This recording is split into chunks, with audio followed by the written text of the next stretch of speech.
what's up guys, welcome back to another video. This is a reaction to top 3 stories that sound fake but are 100% real from MrBallen. And you know how it is at this point, I react to his videos all the time. And yeah, if you've for some reason never checked this channel out, links will be in the description to this video. But I'm sure by now you all know his channel and are all subscribed. But yeah, we're going to jump into this. I find these videos, I always find them really interesting because it's these weird stories that, again, sound fake. They don't sound real, like they're fictional or something, and yeah, they are legit. So it's always just quite fascinating to see them, and sometimes, or the majority of the time, pretty dark and depressing as well. But yeah, that's all part of it. We're going to check this out. Links are in the description to my Patreon if you want to see some more of my reactions that I can't post on YouTube. But let's just check this out and see some of these stories. Sometimes the truth is stranger than fiction, and today we're going to look at 3 stories that demonstrate that. But before we get into today's stories, if you're a fan of the strange, dark, and mysterious delivered in story format, then you've come to the right channel, because that's all we do, and we upload 3, 4, even 5 times every week. So if that's of interest to you, please remove all the raisins from the like button's raisin brand. Also, please subscribe to our channel and turn on all notifications so you don't miss any of our weekly uploads. All right, let's get into today's stories. I have to skip over this intro, so it's whoops. Yeah, I've noticed, bro, it gets copyright or something. Someone always claims the intro for me, so I've got to skip it. 13. Cornelius Mike Anderson. 2013. From 2000 to 2013, Cornelius Mike Anderson miraculously turned his life around. Growing up in a suburb of St. Louis, Missouri, Mike was a troubled young man that seemed destined for jail time. But something changed for him in the year 2000 when he was 23 years old. Suddenly, he wanted to make the most out of his life. So he distanced himself from his old friends and he moved to a different suburb outside of St. Louis called Webster Groves. There, he started a successful construction company. He got married, divorced, married again. He had 3 kids and became the father to a stepchild. He was very active in his community, volunteering countless hours at his church, as well as becoming a youth football coach. Anyone that met Mike after the year 2000 only had wonderful things to say about him. But Mike had a big secret about his past that he... Oh, but his past, I thought it was going to be one of these things where he's like living a double life with his family. Them stories always get me, man, but I guess this is before this happened, he was going through some crazy stuff. He was just hoping never saw the light of day. Damn. Back in 1999, when Mike was 23 years old, he robbed a Burger King outside of St. Louis at gunpoint. He was arrested in the year 2000, convicted of armed robbery, and sentenced to 13 years in prison. Shortly after his conviction, he was out on bail pending the outcome of his appeal. But when his appeal was denied in May of 2002, Mike was expecting to go back to jail. And so he asked his lawyer, what are the next steps? Because I'm out on bail. Do I go to the jail? Do they come to get me? And his lawyer said, oh no, they'll issue a warrant for your arrest. They will come to your house and they will take you to jail. So Mike got his affairs in order and he waited to go to jail. But no one ever showed up. And so days turned into weeks, turned into years. Bro, talk about luck. I mean, I say luck, it's not really luck, right? Because it's going to, I guess, come back to bite him in the ass. But if he legit just stayed there and was waiting and they didn't do anything, that is crazy to think about. And no one ever took Mike to jail because it would turn out the state had made a clerical error and they believed Mike was already behind bars when he was actually just at his home. And in July of 2013, at the end of his original 13-year sentence, they went to go release him from prison. That's when they realized he had never been incarcerated. What? So 8 U.S. Marshals immediately went to his house and they arrested him and they brought him to jail. And there was this huge public outcry that it was totally unjust that you're arresting him now because it's the state's fault that they did not bring him to jail. It's not Mike's fault. And Mike used that opportunity to become a totally changed man. And so after a number of appeals and this very public... That is true, right? I mean, obviously you go to jail and it's... Firstly, the whole point is to make you a better person or whatever, but second, it's also so you're punished for what you've done. So I guess people didn't think he had the punishment or whatever, but at the same time, he's a changed person. So it's kind of like, and that's the whole point of prison, right? Or the whole point, the initial point. I don't think it actually is how it works, but that's what they say, is to rehabilitate people and stuff. And he seems like he's been rehabilitated, but god damn, what's the outcome going to be for this? This is going to be so weird to see. Oh shit, press that. Petition of people trying to get Mike out of jail, a judge finally took a closer look at Mike's case, and it would take this judge only 10 minutes to come to the conclusion that Mike was in fact a changed man and should not have to serve the rest of his sentence. And so although Mike was held for 9 months after being rearrested, he was released, and today he is a free man. Okay, that's a nice ending. The Family Trump road trip. family were by all This just sounds like it's going to be a horrible. There's going to be a horrible thing in this. Just a road trip, family. Yeah, it's gonna go crazy. accounts a normal, hard-working household. 51-year-old Mark Trump and his wife, 53-year-old Kobe Trump, had established a successful red currant farm and earth-moving business at their property in Sylvan, which is just outside of Melbourne. Their 3 adult children, which were 29-year-old Rihanna, 25-year-old Mitchell, and 22-year-old Ella, all lived and worked with them at the farm. But their seemingly ordinary lives would change forever on Monday, August 29th, 2016. That day, without any warning, the family dumped their passports, credit cards, and cell phones on the kitchen table and ran out the front door, leaving it unlocked.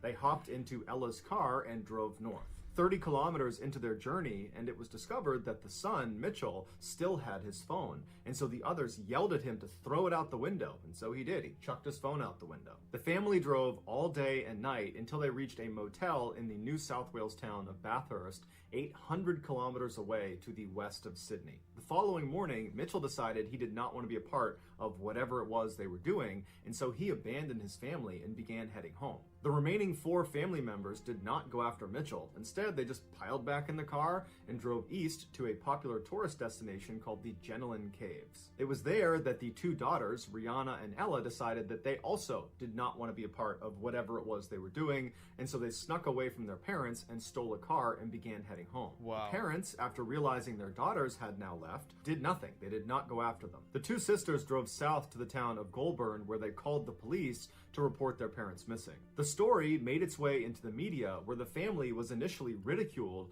for getting lost in the I feel like I've heard of this story. I swear he's done a full video on this story. Maybe not. Maybe it's another one. But I swear I've done a reaction to this case in just one video before, like a long time ago. first place, and getting completely separated in an area they should know well. This is their country. It's not a remote area. They were near big established towns the entire time. It just didn't make sense. But when police went to the Trump family farm back in Sylvan and they discovered Nice house. So they were living good. the front door was unlocked, there were credit cards, passports, and phones on the table, suddenly it seemed like there was a lot more to this case than met the eye. And so as this strangeness came into focus in the media, people stopped ridiculing the family and began speculating what caused them to suddenly flee their house. Was it something in the water they were drinking? Was there chemicals on the farm that was screwing up their brain? Were they running from someone? Were they in debt? What was it that caused this strange sudden departure? Back in Goulburn, after reporting their parents missing, Rihanna and Ella inexplicably separated at a gas station. Rihanna just climbed in the back of some utility truck, and Ella hopped in the stolen vehicle and started driving home. Later that night, Ella would become the first Trump family member to be located by police when she arrived at the farm and police were waiting for her there. Mitchell would arrive back home the following morning after taking a series of trains to get there. Once Mitchell and Ella were reunited, they made a statement to the media outside of the family farm, and as you're looking at them, it's clear they're totally shell-shocked. They don't know what's happened, and they're trying to articulate why their family left in the first place and what they were doing and where they're going, and the best they could do was to say, well, there was a lot of pressure on our family and it was building up, and these things are just difficult to explain, and I don't really know what we were doing. Mitchell would say that there was a belief that people were after them, there was some paranoia there, but that paranoia was predominantly held by their parents. While Mitchell and Ella were certainly in a state of shock, they did seem mentally stable. The same could not be said for their sister, Rihanna. She was discovered by the driver of the truck she had snuck into after he had driven over an hour away. He had pulled over to check on something. He had gone around the back and then had the life scared out of him when he saw Rihanna just sitting there in a what he called catatonic state. She didn't know her name. She didn't know where she was just sitting there. Rihanna was taken to the Goulburn Hospital where she was put into their psychiatric unit. As media interest grew, the parents, Mark and Kobe, got back in their car up at the Jennelin Caves and drove south towards Melbourne. Oh, so I thought they were going to end up killing themselves or something, unless they maybe still do, but this story is so weird. A day later, on Wednesday, the pair had driven 600 kilometers to the Victorian town of Wangaratta, where they too inexplicably separated. Kobe turned around and started heading north again by means which are still a mystery, and a day later was found 350 kilometers away in the town of Yas in a very agitated state. She was taken to a hospital there, but then transferred to the Goulburn Psychiatric Unit to be with her daughter, Rihanna. Mark stayed in Wangaratta, and he was there for several days, and during his time there, he was spotted by a young couple really aggressively tailgating them, and then he was spotted again on another day fleeing from the car he had been driving. Finally, on Saturday evening, all of the Tromp family members were accounted for when Mark was finally discovered sitting next to the road near the Wangaratta airport. He was questioned by police and then assessed by a mental health officer and then was released into the custody of his brother, who was a police officer. And as they drove away, Mark turned around and flipped off the photographers that had converged on the spot. He later released a more contrite statement apologizing for the hurt and concern that were caused by these events, and he also paid respect to the police and the volunteers that went out looking for them. After the investigation, the police determined that nobody was chasing this family. They were not in any danger. The family had also not taken any drugs. They were not in debt. They were not involved in any sort of religious cult. And prior to this strange event, the family had no history of mental health issues. After the dust had settled and the Tromp family was just back at their farm going about their normal life, every media outlet wanted an interview with them to try to learn more about why this strange thing happened. But the family said, we're not doing interviews, we're not putting out any more statements, we just want to be left alone. And so as a result, all people could do was theorize. And the leading theory was that the Tromp family was suffering from something called folie à deux. Oh, folie à deux. See, I remember that being mentioned a few times before as well. I can't remember what it is, but he's going to explain it obviously, but it's just a weird... What is it again? Which is a French term that means madness for two. And what happens is one person who is delusional can pass that delusion on to other people. And this typically only happens in very close-knit families or in very tight romantic relationships. To be fair, that makes sense though. If you're with someone, you're in love with someone, you spend all the time with each other, it makes sense how you can sort of spread that delusion or whatever to your partner or your kids or whatever, because you're together all the time. And you care about each other, so you hear them speaking and then you sort of take what they say and then they probably convince you. So it does make sense how it works, to be fair. While it's unclear which of the Tromps became psychotic first, doctors say it is clear at some point they were in a cycle of reinforcing each other's delusions if this folie à deux theory is the right one. While the full reasons for why the Tromps went on this strange voyage will probably never be known, the police deemed it a family matter and did not press charges. At least that was a good ending. I was expecting it to end horribly, but thank God there wasn't. I don't think this was the story that I was thinking of, because I think the story that I was thinking of ended pretty bad, but I could be wrong. Head in the clouds. In 2007, 35-year-old Eva Wisniewska was a member of the German national paragliding team. Over the previous 2 years, Eva had competed in 10 of the world's biggest paragliding competitions, and she had won 6 of them, making Scary ass sport, man. No, thank you. her the top female paraglider in the world. So coming into that year, Eva was very motivated to work extra hard to make sure she retained that title as world champion.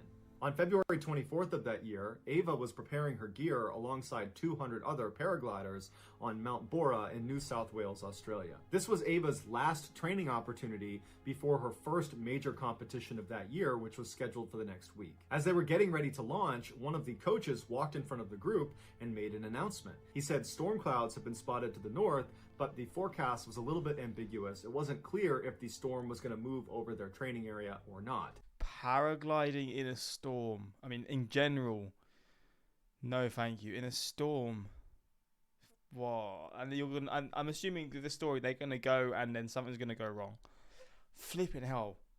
No thank you, man. So it was up to each of the paragliders if they still wanted to launch that day and risk the bad weather. Ava, who was really eager to get this training flight in, looked at the sky and saw that it was pretty gray, but decided that she was going to do it. Worst case scenario, she would have to cut it short. The rest of the German national team, they didn't want to take the risk, and so they stayed grounded that day. Ava took a little bit longer preparing her gear, so by the time she was lining up on the cliff, she was only one of a handful of people that remained. So strapped into her glider, she took a good run. Is this an actual? This is an actual picture, isn't it? Look at the sky here, flipping hell.